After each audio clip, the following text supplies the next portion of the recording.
संविधान सभा के इस खूबसूरत सेंट्रल हॉल में 3 साल में बहुत से प्रस्ताव, अनुच्छेद और नुक्ते रखे गए, पास किए गए और बिल्कुल अंत में पारित हुई हमारी उद्देशिका यानी प्रियम्बल, जो संविधान में सबसे पहले आती है। संविधान अगर एक राजनीतिक संवैधानिक दस्तावेज है तो ये उद्देशिका उसका दार्शनिक नजरिया, the philosophic vision document of our constitution. इस उद्देशिका की नींव शुरुआत में ही संविधान सभा के 5वें दिन 13 दिसंबर 1946 को रख दी गई, जब पंडित जवाहरलाल नेहरू ने सभा में एम्स एंड ऑब्जेक्टिव्स रेजोल्यूशन को रखा था। ये संविधान सभा अपना पक्का अहद जाहिर करती है कि हम भारत को एक आजाद खुद मुख्तार जमहूरियत घोषित करते हैं। आजाद खुद मुख्तार जमहूरियत हिंदुस्तान को अपनी सारी सत्ता जनता से ही हासिल होगी और इसकी गारंटी देते हैं कि भारत के पूरे आवाम को सियासी, सामाजिक और आर्थिक इंसाफ, दर्जे, तरक्की और कानून के आगे बराबरी, विचार, इजहार ख्याल, बयान, राय, धर्म, पूजा, नौकरी, संगत और काम की आजादी, माइनॉरिटीज, पिछड़ों, आदिवासियों और दूसरी दबी पिछड़ी जातियों को माकूल सुरक्षा, गणराज्य की सीमाओं और जमीन की अखंडता की हिफाजत, ताकि ये कदीम देश दुनिया के तमाम मुल्कों में अपना सही सम्मानित स्थान पा सके और तन, मन, धन से विश्व शांति और मानवता के कल्याण में हाथ बटा सके। आगे संविधान सभा ने जो कुछ भी किया उसका मार्गदर्शक यही प्रस्ताव था और जब अलग अलग कमिटियों, विद्वानों और सभा के सहयोग से पूरा संविधान बना तो मई सन 1949 में उसकी उद्देशिका भी सामने रखी गई और ये काम ड्राफ्टिंग कमेटी के प्रधान डॉक्टर भीमराव अंबेडकर ने किया। We the people of India, having solemnly resolved to constitute India into a sovereign democratic republic and to secure to all its citizens justice, social, economic and political, liberty of thought, expression, belief, faith and worship, equality of status and of opportunity, and to promote among them all fraternity, assuring the dignity of the individual and the unity of the nation. In our Constituent Assembly, this 26th day of November 1949, do hereby adopt, enact, and give to ourselves this Constitution. उद्देशिका पर बहस शुरू हुई अक्टूबर 1949 में, जब बाकी संविधान को सोचने, बनाने और लिखने का काम लगभग पूरा हो रहा था। ये वो शब्द थे जो हमारे संविधान में सबसे पहले आने वाले थे। अब हम उद्देशिका यानी प्रियम्बल पर बात करेंगे। जनाब सदर साहब, क्या यह उचित नहीं रहेगा कि स्पेशल पर हम जब नवंबर में तीसरी रीडिंग के लिए मिले तब बातचीत करें? तब तक ड्राफ्टिंग कमेटी भी अपनी फाइनल रिपोर्ट पेश कर चुकी होगी। I object to that. अगर आज हम पेश लफ्ज को ही पास नहीं करेंगे तो सेकंड रीडिंग में कोई रिपोर्ट कैसे तैयार की जा सकेगी? जीवन में पहली बार मैं मौलाना साहब से सहमत हूं और उनकी बात का समर्थन करता हूं। हमें पूरे संविधान को ही दूसरे पाठ में पास करना है और प्रियम्बल भी संविधान का ही एक हिस्सा है। इसलिए उद्देशिका को अब हम टाल नहीं सकते, लेकिन मुझे लग रहा है कि हसरत मोहानी साहब का अमेंडमेंट अहम है, जिसमें इन्होंने कुछ नए मुद्दे उठाने की कोशिश की है। इसलिए वे अपना संशोधन पहले पेश कर सकते हैं। मेरे 3 अलग अलग अमेंडमेंट्स हैं। पहला ये कि हमें प्रियम्बल में लफ्ज सॉवरेन डेमोक्रेटिक रिपब्लिक के बजाय अ सॉवरेन फेडरल रिपब्लिक या अ सॉवरेन इंडिपेंडेंट रिपब्लिक लिखना चाहिए। लेकिन मेरे दोस्त डॉक्टर अंबेडकर ने बड़ी मक्कारी से दो अहम अल्फाज फेडरल और इंडिपेंडेंट को हटा दिया है और उनकी जगह वो डेमोक्रेटिक लफ्ज ले आए हैं। सर मैं एक पॉइंट ऑफ ऑर्डर उठाना चाहता हूं कि अगर ये संशोधन पारित किए गए तो इसका नतीजा ये होगा कि हमें पूरे संविधान को ही दोबारा से लिखना पड़ेगा। हाँ, पर जिम्मेदार कौन है इसके लिए? मैंने शुरू में ही आप लोगों को रोकने की पुरजोर कोशिश की थी। मैंने तभी कहा था अगर आप हिंदुस्तान के मुस्तकबिल का फैसला लिखने जा रहे हैं तो पहले तय कर लीजिए कि किस किस्म के आइन का तसव्वुर कर रहे हैं। मौलाना हसरत मोहानी के 2 संशोधन पारित नहीं हो पाए मगर वो अड़े रहे। अब मेरा तीसरा अमेंडमेंट, मेरी तजवीज़ है कि लव सॉवरेन डेमोक्रेटिक रिपब्लिक की जगह हमें union of Indian socialist republics कहना चाहिए, यानी बिल्कुल यूएसएसआर की तर्ज पर UISR। क्या आप सचमुच चाहते हैं कि हमारा संविधान यूएसएसआर की तर्ज पर बनाया जाना चाहिए? लफ्ज सोवियत सुनते ही मेरे कुछ दोस्तों के कान खड़े हो जाते हैं और वो कहते हैं कि ये मौलाना तो सोवियत सरकार का एजेंट है। अरे रूस तो दूर, मेरा तो हिंदुस्तानी कम्युनिस्टों से तक कोई ताल्लुक नहीं है। मैंने उनका साथ कब का छोड़ दिया, क्योंकि एक मर्तबा इन्होंने ये बयान जारी करने की गलती कर डाली थी कि हमें अंग्रेज़ों का साथ देना चाहिए ताकि हम मिलकर हिटलर से मुकाबला कर सकें। मैंने उसी वक्त कह दिया था, anybody who helps foreign government, specially the British government, under any terms for any motive, I say he is wrong. मौलाना साहब, हम यहां आपकी जिंदगी की दास्तान पर नहीं, हिंदुस्तान के आइन पर बात करने बैठे हैं। आप बस अपने अमेंडमेंट पर बोलिए। जैसा आप मुनासिब समझे। मेरी इस असेंबली से और डॉक्टर अंबेडकर से बस इतनी गुजारिश है कि वो सारी सियासी माइनॉरिटीज़ को उसी हमदर्दी की नज़र से देखें जैसा सोवियत यूनियन ने अपने यहाँ किया है। इसी के साथ मैं अपना अमेंडमेंट मूव करता हूँ और डॉक्टर अंबेडकर से गुजारिश करता हूँ कि वो इसे कबूल कर लें। मौलाना हसरत मोहानी जितने कोमल शायर थे उतने ही तीखे वक्ता, पर उनके बाकी सारे संशोधन प्रस्ताव भी नामंजूर कर दिए गए। मगर दूसरे सदस्य भी आसानी से मानने वाले कहाँ थे, खास करके श्री HV कामत, जो हमारी उद्देशिका में भगवान को ले आना चाहते थे। I move the following phrase to be substituted for the proposed preamble. In the name of God, we, the people of India. Sir, the amendment is already there in the first line. My amendment means, in the name of God, we do this and that. No long speech is needed to commend this motion. Sir, if Mr. Kamat's amendment is accepted, that would amount to compulsion in the matter of faith. Freedom of faith is a fundamental right. According to the Constitution, a man has right to believe in God or not. Therefore, this amendment should be ruled out. Though I am myself a strong believer in God. Sir, may I move an amendment to that of Shri Kamath, that instead of in the name of God, would he be pleased to accept in the name of the goddess? Sir, it is not a matter of laughter with me. I believe in a goddess. I belong to Kamrup, where the goddess Kamakhya is worshipped. Sir, God includes goddess as well. So if we bring in the name of God at all, we should bring in the name of the goddess also. See, in my opinion, this amendment should not have been brought. But as it has been brought, this is my point of view. Now I have to put the amendment moved by Mr. Kamath to vote. Mr. President, the flame of God is invoked by every nation upon earth. And God is an impartial entity, and he should be allowed to remain so. With these words, I appeal to Mr. Kamath not to put us into any embarrassment of voting upon God.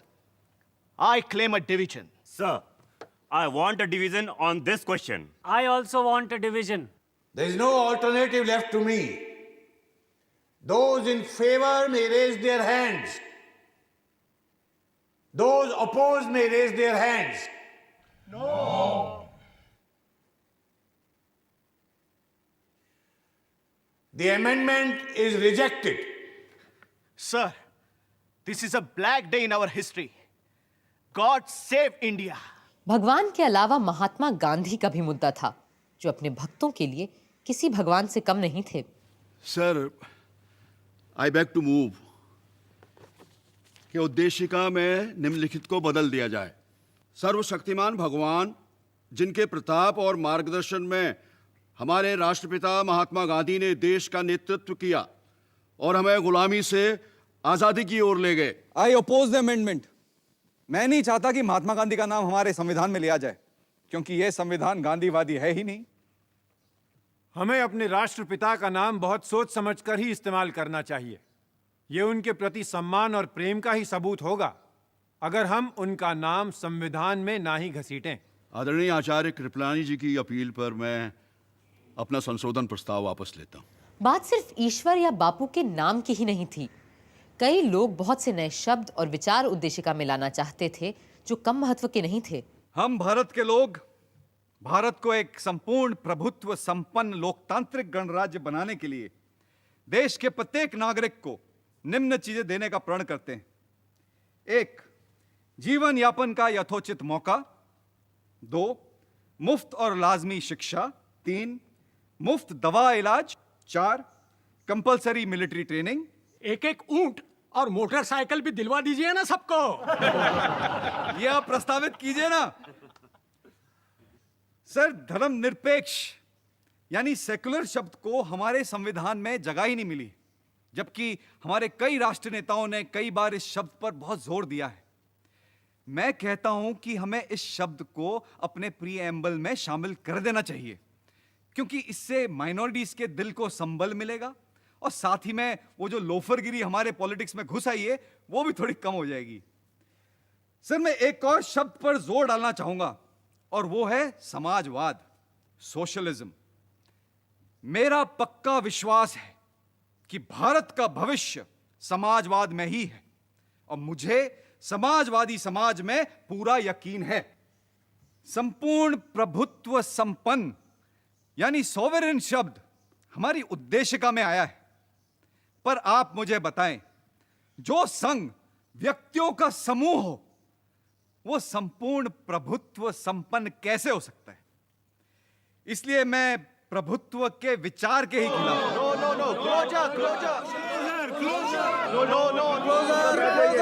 जी, मैं बड़ी मोटी चमड़ी वाला ढीठ हूं, आपके चीखने चिल्लाने से बैठने वाला नहीं हूं। श्री ब्रजेश्वर प्रसाद को बैठना ही पड़ा, किंतु 25 साल बाद उनके सुझाए दोनों शब्द समाजवादी और पंथ निरपेक्ष यानी सोशलिस्ट एंड सेक्युलर उद्देशिका में आ ही गए। उधर श्रीमती पूर्णिमा बैनर्जी ने कई महत्वपूर्ण नुक्ते सामने रखे। Sir, I feel that the preamble forms one of the most important parts of the Constitution. It lays down the goals to which we are striving and stands as a charter of our freedom and a measure of our success or failure. I do not think that we should be content with considering the masses of our people as sovereign just because once they go to the polls every 5 years, their sovereignty is secure. I feel that in the preamble, mention of that sovereignty should be made. अगले वक्ता थे गांधी जी के समाजवादी शिष्य आचार्य जेबी कृपलानी, जो Congress party में पंडित नेहरू और सरदार पटेल दोनों से अलग विचार रखते थे। Mr. President, like a seasoned host, you have reserved the choicest wine for the last. हालांकि इस प्रियम्बल पर बहस शुरू की ही बैठकों में होना ज्यादा सही होता, क्योंकि यह संविधान की तमहीद है। इस तरह हमें प्रियम्बल सतर्क कर पाता कि कहीं हम इसके बुनियादी उसूलों से हट तो नहीं रहे हैं। इस सभा में रोज दर रोज और हफ्ता दर हफ्ता बैठकर मैंने यह महसूस किया है कि हम इस उद्देशिका के बुनियादी उसूलों को भूलकर अक्सर भटकने लगते हैं। Yes, we get distracted. ये उसूल वैसे तो कानूनी या संवैधानिक उसूल नहीं है, बल्कि आत्मिक और सैद्धांतिक हैं। अब जमहूरियत या जनतंत्र को ही ले लीजिए। What exactly is democracy? जनतंत्र एक इशारा है इंसान की बराबरी का, भाईचारे का, and it encompasses the great humane principle of non-violence. और अगर इसका आम फहम मतलब निकालें then democracy is an institution where instead of breaking heads, we simply count them. Sir फोड़े नहीं, गिने जाते हैं. सियासी रूप से आज हम एक जमहूरियत हैं, लेकिन आर्थिक रूप से हम ऐसे अलग अलग वर्गों में बंटे हुए हैं जिनकी सीमाओं को लांघना नामुमकिन सा हो जाता है. मेरा भी यही मानना है कि लोकतंत्र में जाति प्रथा का कोई स्थान हो ही नहीं सकता. लिहाजा हमें जात पात और वर्ग वर्ण को खत्म करना ही होगा, वरना हम कभी जनतंत्र की शपथ नहीं उठा पाएंगे. 3 साल बाद भी हमेशा की तरह नजीरुद्दीन अहमद साहब का स्वर विरोधी ही रहा. I would like to submit, sir, that the success of a democracy depends on its actual working and has nothing to do with what is stated in the preamble or the constitution.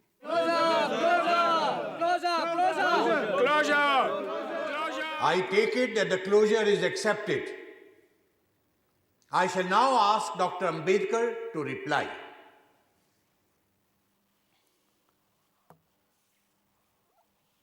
Sir, the point in the amendment which is supposed to make it different from the preamble drafted by the drafting committee lies in the addition of the words, "the people from whom is derived all power and authority." So why don't you accept it? Those members of the House who are worried should not separate the other parts of the amendment from the closing words. We, the people of India, in our Constituent Assembly, this day, do hereby adopt, enact, and give to ourselves this Constitution. Reading it in that fashion. महोदय, कौन सी जनता? भारत की जनता? उनका तो सवाल ही नहीं उठता. यहां केवल संविधान सभा के सदस्यों की बात हो सकती है. I would like the honorable members to consider a portion of preamble of the Constitution of the United States.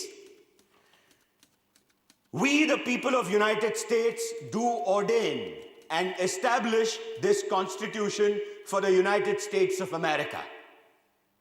As most members know, that Constitution was represented by a very small body. So I do not understand, unless a man was absolutely pedantic, that a body of people, 292 in number, representing this vast continent in their representative capacity, can't say that they are acting in the name of the people of this country. Does this preamble embody the desire of the House that this Constitution should have its root, its authority, its sovereignty from the people? It certainly does. Therefore, I am not willing to accept the amendment. और इस तरह doctor Ambedkar के नेतृत्व में काम कर रही drafting committee का बनाया प्रियम्बल पास हो गया और हमारे संविधान का हिस्सा बन गया.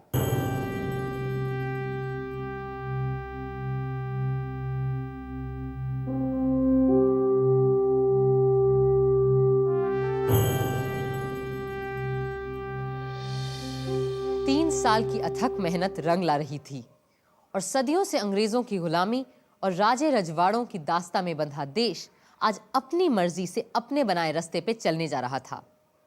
जहां खुशी की लहर थी, वहीं थोड़ा डर भी था. जैसा कि डॉक्टर अंबेडकर ने कहा, आजाद होकर हमने हर बात के लिए अंग्रेजों को दोष देने का हक खो दिया है. अब अगर कुछ गलत होता है तो इसके लिए कोई और नहीं, हम ही दोषी होंगे. मगर फिर भी सब आशावान थे और बड़ी भावुक और दार्शनिक भाव से आने वाले कल और अपने संविधान की ओर देख रहे थे. Mr. President, sir, coming as I do from a community that has produced Dr. Ambedkar, I feel proud that his capacity has been recognized now, not only by the Harijans, but by all communities that inhabit India. At one time, dogs and swine might enter the sacred precincts of temples, but the shadow of an untouchable was considered a great abomination. I feel proud, sir, that by the Article 29, that slur has been removed away. In conclusion, I may, on behalf of the members of the Harijans that are present in this house and of Harijans outside, assure you and the August Assembly and the government that we Harijans... Sir, do we not represent the Harijans? We come under the special label of Harijans, sir. On behalf of the Harijans, I may assure you and the future government of India that the Harijans to the last man will uphold the constitution that has been passed by the Constituent Assembly and work it to the very letter and spirit.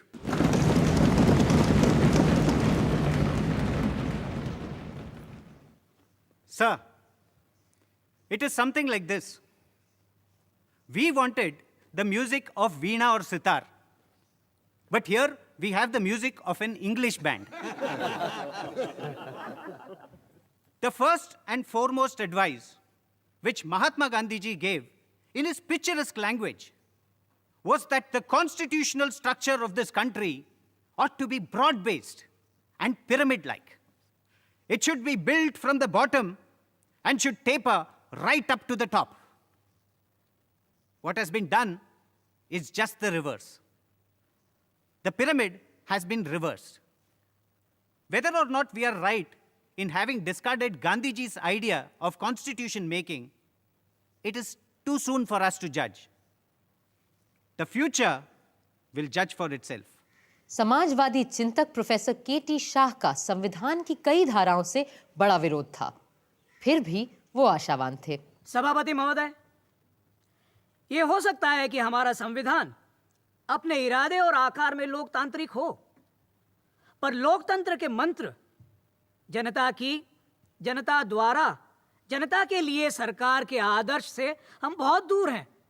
अगर हम संविधान की विभिन्न धाराओं को गौर से परख के देखें, फिर भी ये भी विश्वास है कि सारी कमियों के बावजूद हम इस संविधान को सही तरह बरतें तो निकट भविष्य में ना सही 5-10 बरस के अंदर हम देश में सच्चा लोकतंत्र स्थापित कर सकेंगे। तभी देश की जनता इस देश की सच्ची शासक बन पाएगी।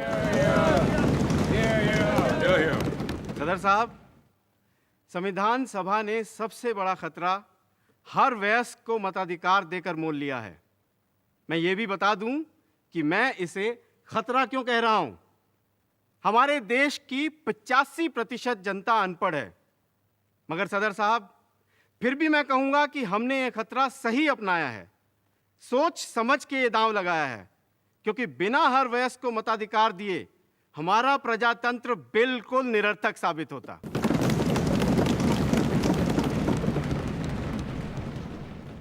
Mr. President, sir, so far as this Constitution is concerned, the greatest wonder is that we have finished it.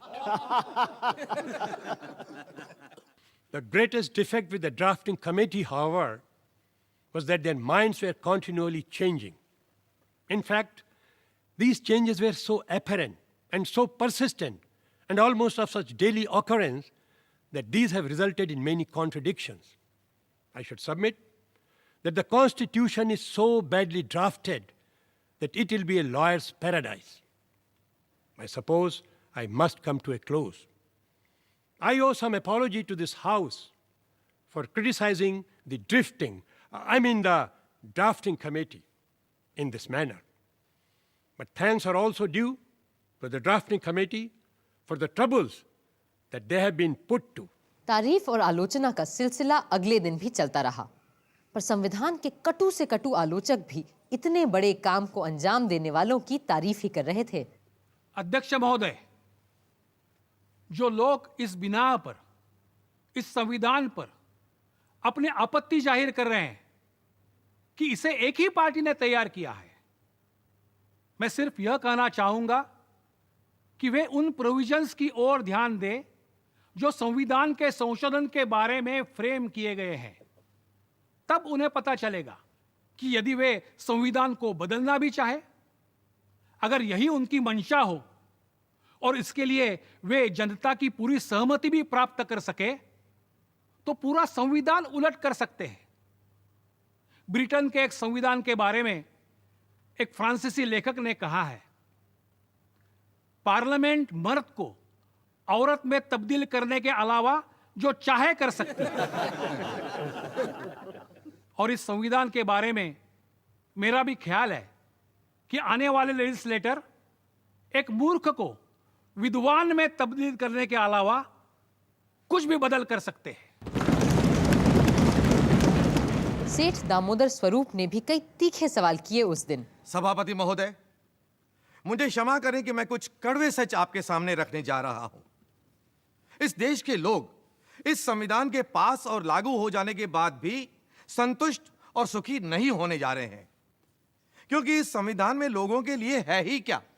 आप इस दस्तावेज को शुरू से आखिर तक पढ़ जाइए, पर कहीं भी किसी भी अनुच्छेद में ना आपको गरीब के लिए रोटी का जिक्र मिलेगा, न भूखे नंगे शोषित लोगों के लिए उम्मीद का मुद्दा।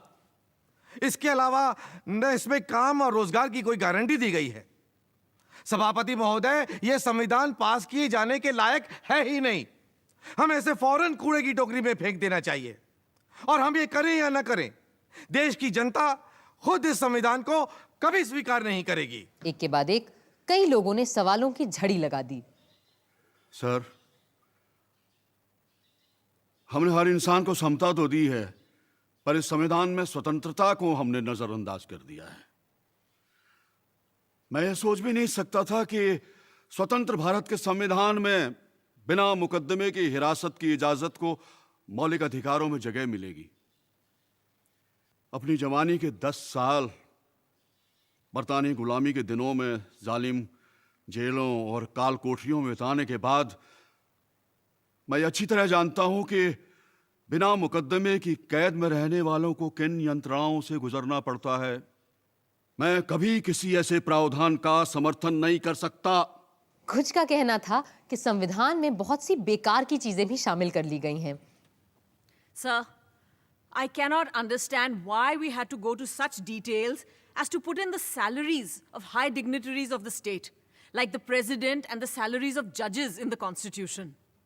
I should like to point out that in the modern world, where money is always changing in value, a sum of rupees 5,000 today may tomorrow be worth only 500 or 5. So in the Constitution, what purpose can it serve by prescribing the exact amount of the salaries?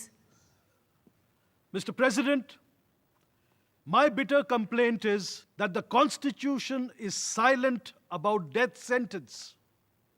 I wish we had put in the Constitution that there should be no death sentence.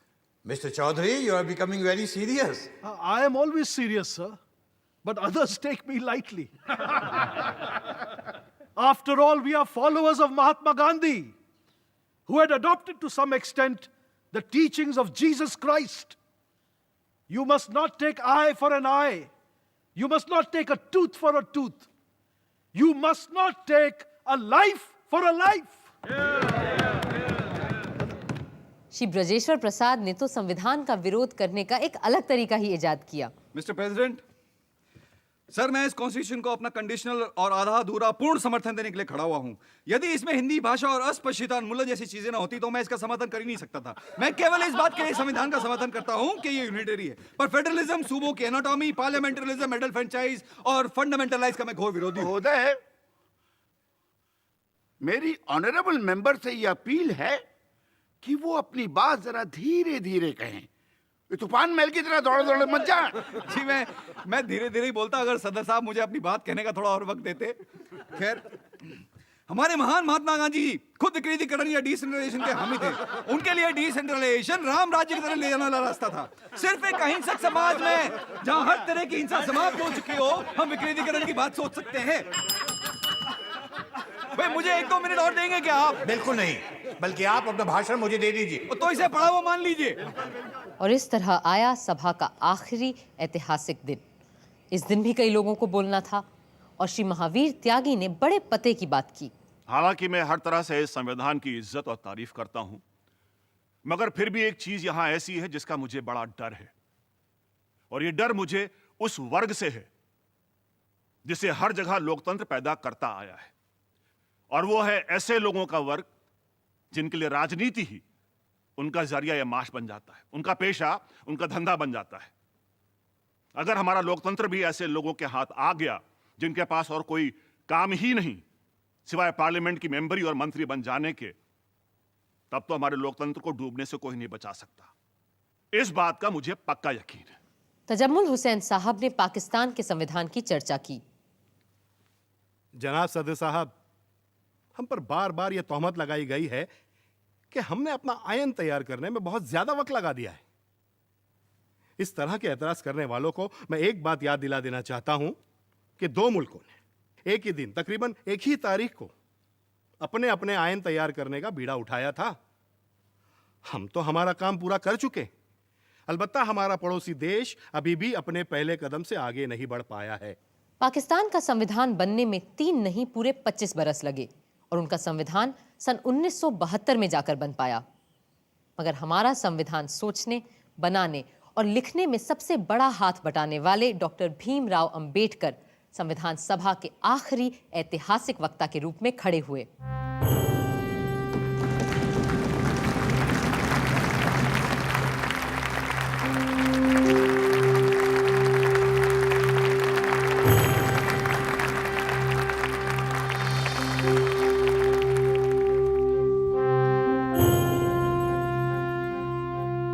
Sir,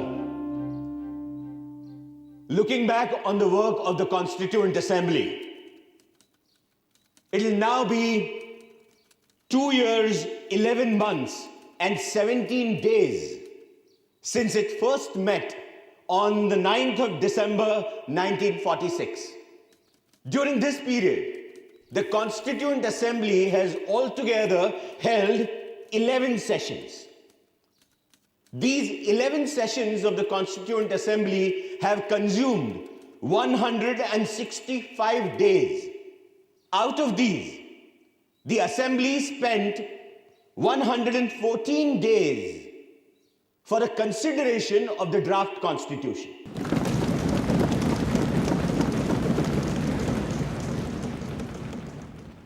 Coming to the drafting committee, it was elected by the Constituent Assembly on 29th of August 1947. Since August 30th, it sat for 141 days, during which it was engaged in the preparation of the draft Constitution. Mr. Naziruddin Ahmed has coined a new name for the drafting committee. He calls it a drifting committee. Mr. Naziruddin must no doubt be pleased with his hit, but he evidently does not know that there is a difference between drift without mastery and drift with mastery. If the drafting committee was drifting, it was never without mastery over the situation. It was not merely angling with the off chance of catching a fish. It was searching in known waters to find the fish it was after.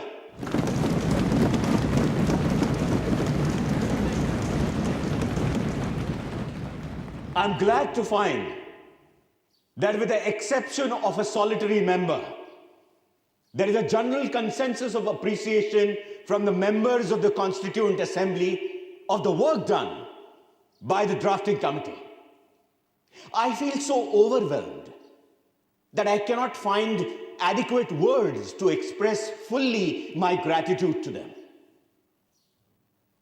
I came into the Constituent Assembly with no greater aspiration than to safeguard the interests of the scheduled castes. I had not the remotest idea that I would be called upon to undertake more responsible functions. The credit that is given to me does not really belong to me. It belongs partly to Sir Benegal Narsingh Rao, the constitutional advisor to the Constituent Assembly, who prepared a rough draft of the Constitution. Much greater share must go to Mr. S.N. Mukherjee, the chief draftsman of the Constitution.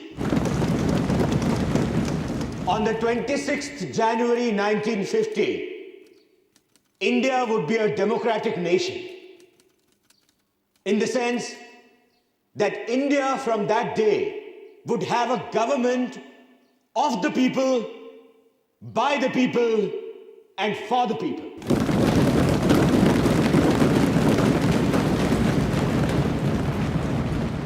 A thought comes to my mind. What would happen to her democratic constitution? Will she be able to maintain it, or will she lose it again? If we wish to maintain democracy not merely in form, but also in fact, what must we do? The first thing in my judgment we must do is to hold on to constitutional methods of achieving our social and economic objectives. It means we must abandon the bloody methods of revolution. It means that we must abandon the method of civil disobedience, non-cooperation, and satyagraha. Where constitutional methods are open, there can be no justification for these unconstitutional methods. These methods are nothing but the grammar of anarchy. And sooner they are abandoned, the better for us. The second thing we must do is to observe the caution which John Stuart Mill has given to all who are interested in the maintenance of democracy. Namely, not to lay their liberties at the feet of even a great man, or to trust him with power which enables him to subvert their institutions. This caution is far more necessary in the case of India than in case of any other country. For in India, bhakti, or what may be called the path of devotion or hero worship, plays a part in its politics unequaled in magnitude by the part it plays in the politics of any other country in the world. The third thing we must do is not to be content with mere political democracy. These principles of liberty, equality, and fraternity are not to be treated as separate items in a trinity. Liberty cannot be divorced from equality. Equality cannot be divorced from liberty. Nor can liberty and equality be divorced from fraternity. On the 26th of January 1950, we are going to enter into a life of contradictions. In politics, we will have equality. And in social and economic life, we will have inequality. In politics, we will be recognizing the principle of one man, one vote, and one vote, one value. In our social and economic life, we shall, by reason of our social and economic structure, continue to deny the principle of one man, one value. How long shall we continue to live this life of contradictions? How long shall we continue to deny equality in our social and economic life? If we continue to deny it for long, we will do so only by putting our political democracy in peril. We must remove this contradiction at the earliest moment, or else those who suffer from inequality will blow up the structure of this political democracy so laboriously built up by this assembly. Doctor Ambedkar के बोले गए शब्द आज भी जैसे इस सदन में गूंजते रहते हैं। अब सिर्फ एक काम बचा था, संविधान का अनुमोदन और उस पर सारे सदस्यों के हस्ताक्षर। It now remains to put the motion moved by Dr. Ambedkar to the vote of the House. The question is that the constitutions settled by this assembly be passed. The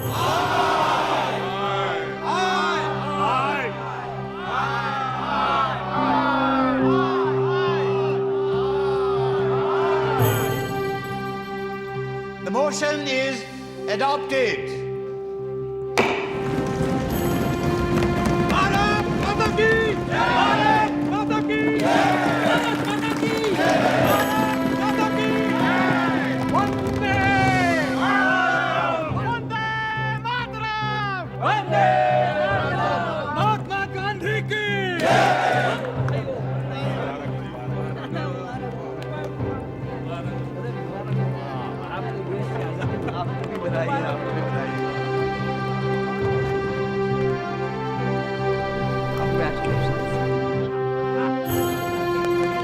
Very proud moment. Yeah, they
हम चाहे दुनिया का सबसे सुंदर संविधान क्यों न बना लें, पर वो भी बेकार साबित होगा अगर उसे अमल में लाने वाले लोग ना हुए। 24 जनवरी को संविधान सभा आखिरी बार एक महत्वपूर्ण काम के लिए मिली। इस दिन जन गण मन को राष्ट्रगान और वंदे मातरम को राष्ट्रगीत के रूप में अपनाया गया और इसी दिन नए गणतंत्र के पहले राष्ट्रपति का चुनाव भी किया जाना था। लोकतंत्र की परंपराओं की नींव रखते हुए 2 लोग पद के उम्मीदवार बने, प्रोफेसर केटी शाह और डॉक्टर राजेंद्र प्रसाद। सभा ने उसी व्यक्ति को चुना जिसने 3 साल संविधान बनाए जाने की प्रक्रिया की अगुवाई की थी। डॉक्टर राजेंद्र प्रसाद भारत गणराज्य के पहले राष्ट्रपति बने। अब तो बस 26 जनवरी का इंतजार था। देश भर में उत्सव की सी तैयारियां हो रही थीं और क्यों ना होता ऐसा, सदियों बाद एक दबा कुचला मुल्क अपने खुद के बनाए गए रास्ते पे चलने जा रहा था।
संविधान के बनने से लेकर अब तक हमने लगभग 100 बार अपने आईन को बदला है।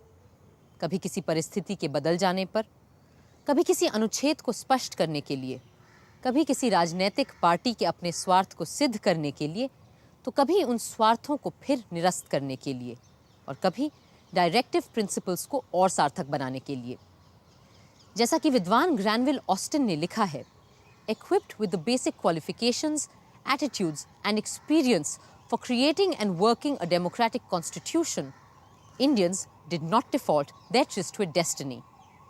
यानी गणतंत्र चलाने के गुणों और अपने हुनर, हौसले, हिम्मत की बदौलत हिंदुस्तानियों ने किस्मत से मिलन की लगाई ये बाजी हारी नहीं, जीत ली है।